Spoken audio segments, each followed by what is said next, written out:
Let's give a warm welcome to Martin Meerman.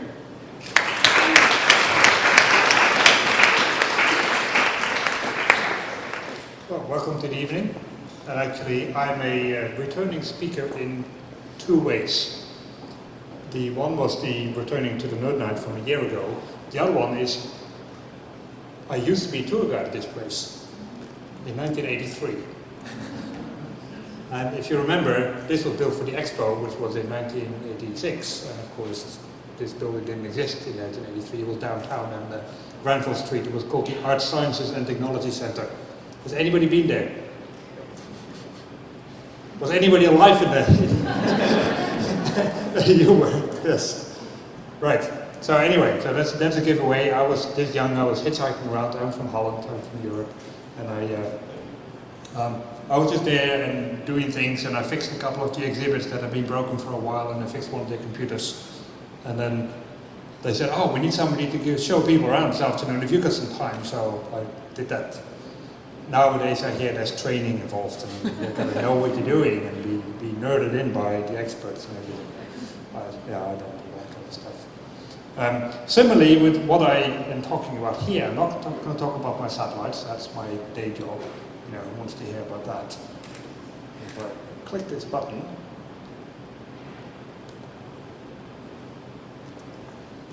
unless somebody switched it off before giving it to me. Ha! Because I don't know what I'm doing. It's the law of the button. You know, in doubt, switch it on. So there you go. So I make small things at times, and I call that nano art. Not that it is true nanoscale in terms of individual molecules, but it is nano enough compared to the stuff that I normally do. That is light years and satellites and hundreds of thousands of miles an hour. So there's a chess piece that I make, and we'll see it later a little bit. A lot of the nanotechnology that we can see here, that you see in the exhibit, again, make sure that you see it in the break or later on, is done with big machines and large electron microscopes and big labs and scientists that actually know what they're talking about rather than me. But you don't have to do that. You can actually do a lot of very, very small stuff at home. Your hands are actually remarkably good. They can beat up your little kid brother with great force. They can also do very fine, touchy-feely stuff. As you can see here, I used to turn things a long time ago. It was in 1977. You can see the 70s long hair. Count the safety violations here. There's no safety bracket. This motor is held by 2 nails. No safety glasses that I'm holding here. This stand is about to fall off. Hair about to be caught.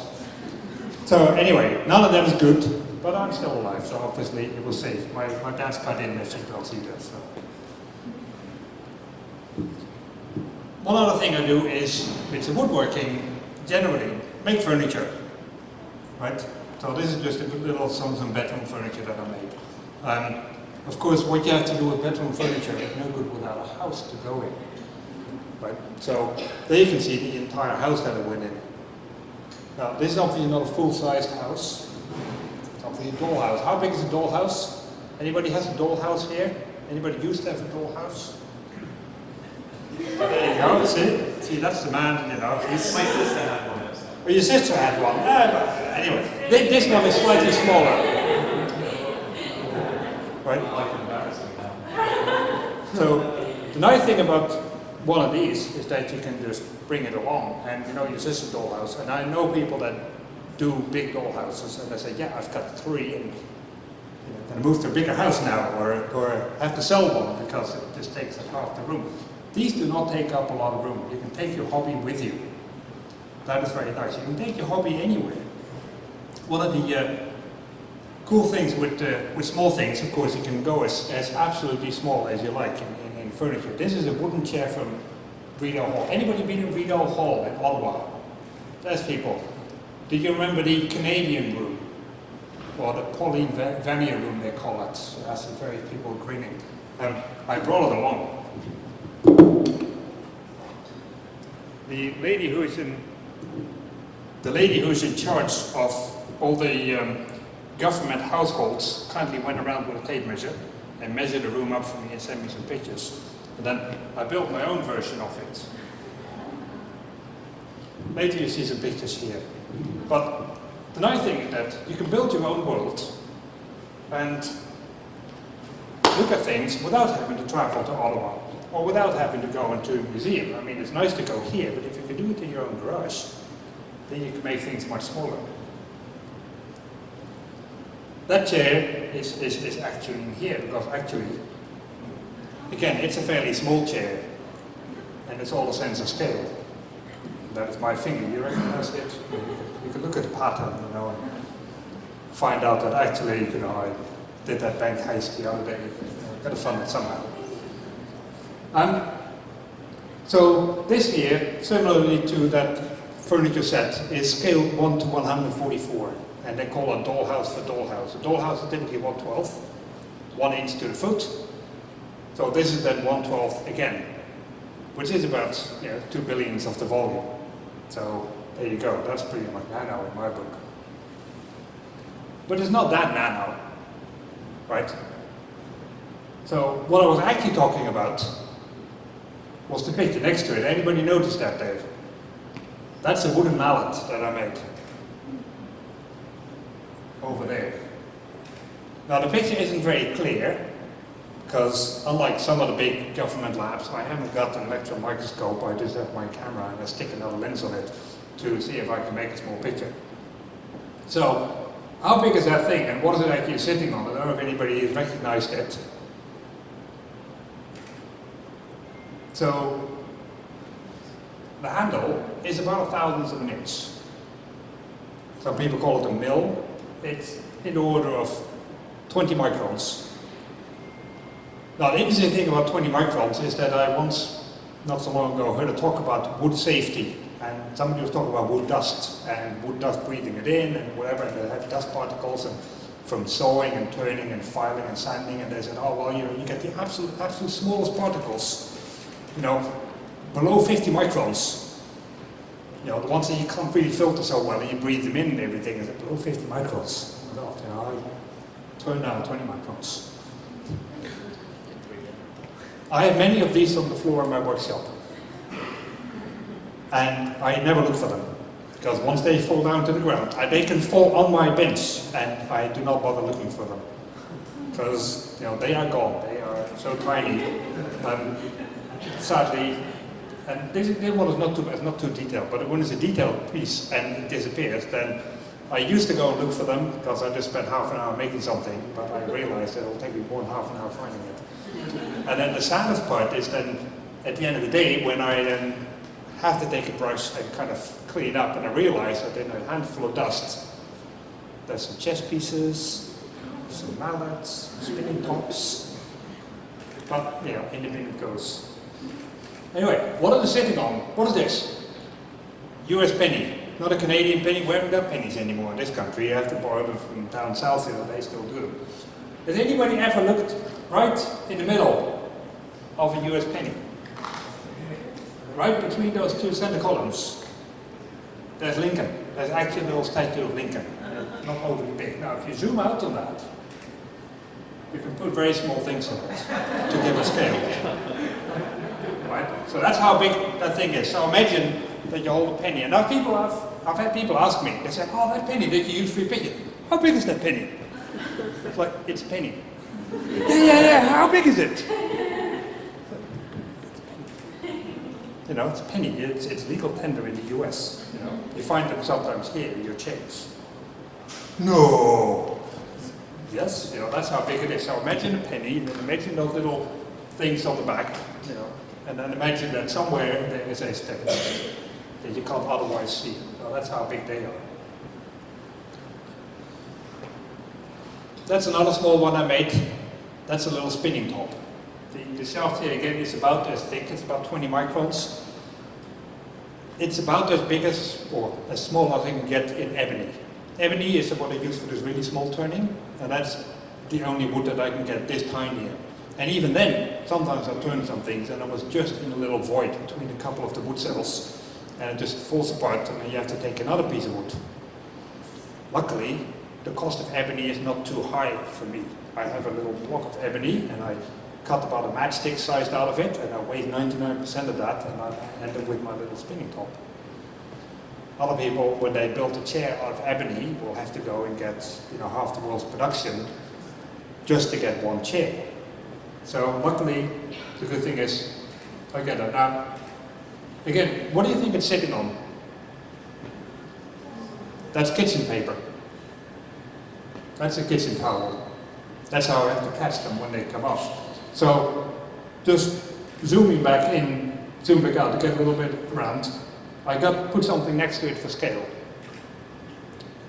And of course, that's my trusty penny again. Sometimes when I make these really small things, when I cut them off, I then wrap the kitchen towel around it, and then I make it, and then I go around with a magnifier over the kitchen towel. And it turns out that if you look really close up with a magnifier onto a kitchen towel, it's not white. It's got red fibers and green fibers and blue fibers, every color under the sun, just all together. We've all done our high school math and science and everything. You know that white is a combination of all the colors.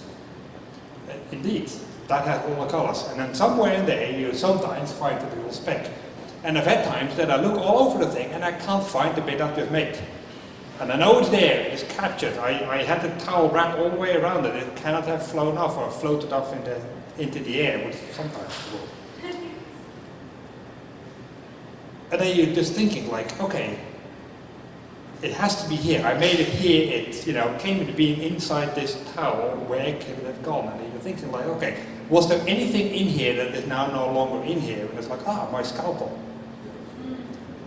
So I always use fresh scalpels. You get a fresh scalpel out of the bag, out of the little tin foil piece. And it is freshly ground, right? So if you look with a microscope, you can kind of see where the grindstone has ground the sharp edge on it. You get some slight grooves. That's where they're hiding, in those grooves on the edge of the sharp blade. So it's nano enough in my book to be allowed to be here. At least that's my story, and even Michael here believes it. So there you go. Just for scale, I've just put in a little thing. These two lines here, that is like the ratio of human hair. So I'm obviously at the thinner end, or whatever that's left. So my hair is about this thick. You can see it's quite a bit thinner than this. The curly afro type hair tends to be much thicker, much more solid. That goes up to about 180 microns. I could actually take one of those hairs and turn something like this out of it. It's just not strong enough. It flops a bit around too much. But I should once try that to turn out of that. But I use ebony for the really small stuff. Because how do you actually do that? Because I've just showed you a few things that I have made. How do you make small things? Well, you use small tools. And here I'm showing a little mallet and a chisel on a piece of smoked salmon. Well, maybe it's my finger. Votes, who thinks it's, it's my finger. Okay. I admit it, it's my finger. That wood is lignum vitae. Lignum vitae is really heavy wood. It's heavier than water, it sinks. But it is often used for mallets. It's also horrendously expensive and difficult to get. At this size, not so bad. I can do a lot of stuff that other people would find, $40, $50 worth of wood if you make a full-size one. And they cost a lot more than that if you want to make them. I make them nice and small, and that then works much better. In reality, just like all the nano stuff that is back here, requires big machinery. So I have a big lathe. This is the lathe I made for that. I can just show a few things on here. There's a motor somewhere out of the screen. It's roughly here. Just imagine it's here. And this is about to keep the vibration away. That headpiece, it's one of these engraving headpieces like the dentist uses. It sounds just like it. So if you don't like the dentist, do not get into nano turning. Right in the front, there's a piece of wood, and then right, turned down, there's a tiny speck where I'm actually working on to make something. It also has a headrest. That's not to fall asleep on, although sometimes it'd be nice to do. But while you're making really small stuff, the really small stuff, not the furniture. The furniture I just do and just look at it. The really small stuff, I need magnifiers for that. And the magnifier, one of these things. Typically, when people do small stuff, they get these beer goggles. Anybody use those? See, I can't see you anymore now. It just doesn't work so well. So, I use my 7 of 9 glasses for that. Anybody remember 7 of 9? Anybody look at Star Trek ever?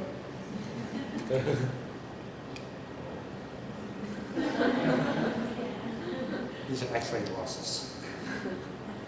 Yeah, sadly they're not.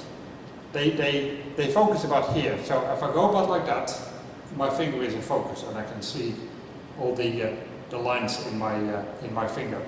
So that's how close up I have to be to the work, to that piece. So I sit there right close up and work like that.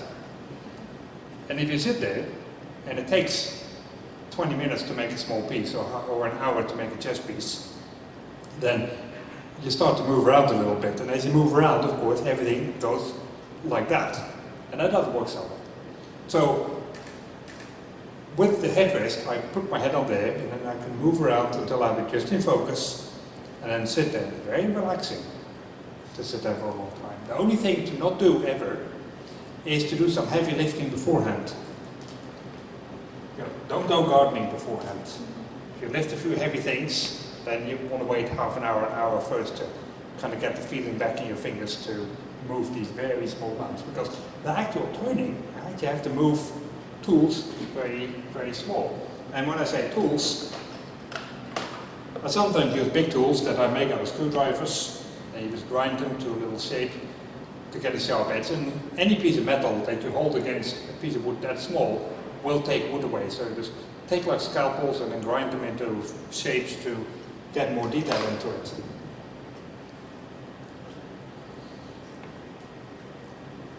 One of the nice things about small turnings is also that you can take it with you. So that's my travel lathe. And my travel lathe, and if by mistake I click on the button, I get funny effects. Anybody done any wood turning here? Any woodworkers? Anybody?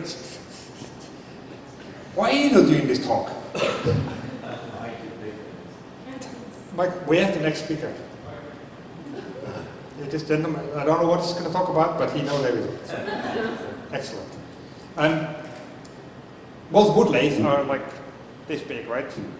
Because they take big chunks of wood. This is the small one. I call it my Starbucks lathe. I keep it in the Starbucks box. But open it up.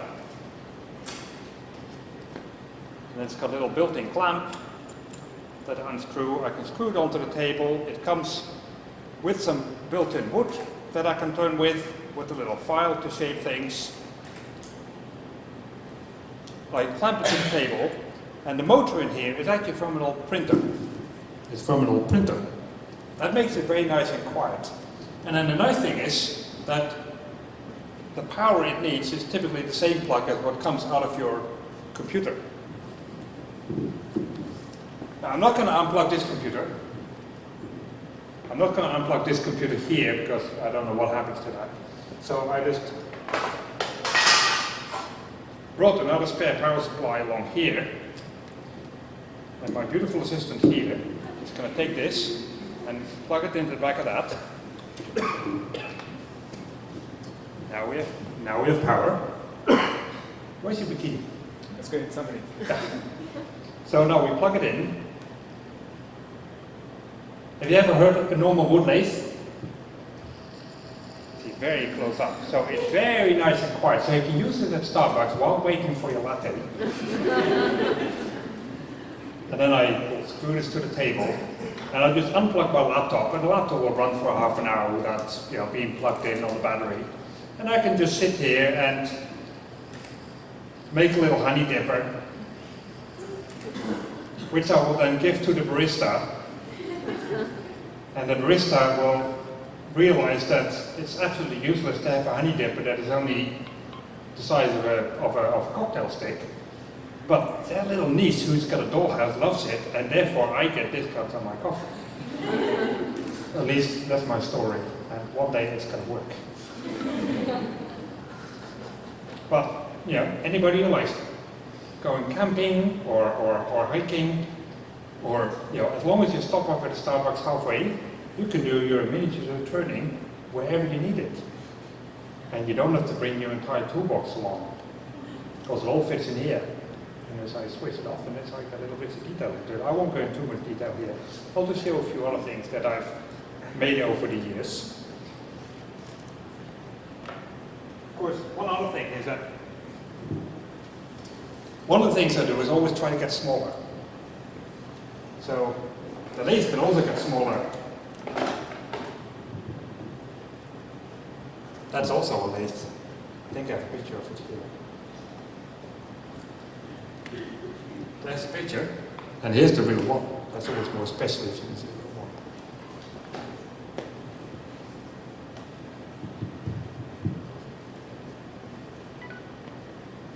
It's all tangled up.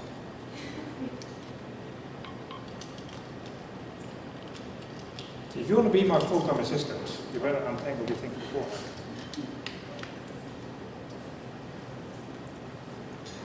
Look at that, this one has a switch in it.